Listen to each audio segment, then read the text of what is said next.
প্রত্যেক দিন সকালে তাড়াহুড়ো করে আপনি ব্রেকফাস্ট বাদ দিচ্ছেন। আচ্ছা, আপনি কি জানেন নিজের অজান্তেই শরীরে এই 4টি মারাত্মক ক্ষতি করছেন? চলুন জেনে নেওয়া যাক। যারা ব্রেকফাস্ট বাদ দেন তাদের শরীরে এনার্জি লেভেল অনেকটাই কম থাকে, যার জন্য মস্তিষ্ক দুর্বল হয় এবং কাজের প্রতি মনোযোগ হারিয়ে যায়। দ্বিতীয়ত, ওজন বৃদ্ধি।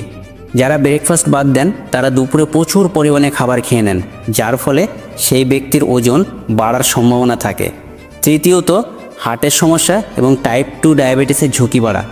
ব্রেকফাস্ট বাদ দিলে শরীরে ইনসুলিন সংবেদনশীলতা তৈরি হয়, যার জন্য টাইপ 2 ডায়াবেটিস এবং দীর্ঘমেয়াদে হার্টের সমস্যা তৈরি হতে পারে।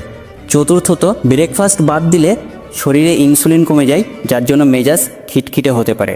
ভিডিওর এই তথ্যগুলি ভালো লাগলে চ্যানেলটি সাবস্ক্রাইব করে কমেন্টে লিখুন পরবর্তী ভিডিও কোন টপিক্সের উপরে দেখতে চান। ধন্যবাদ।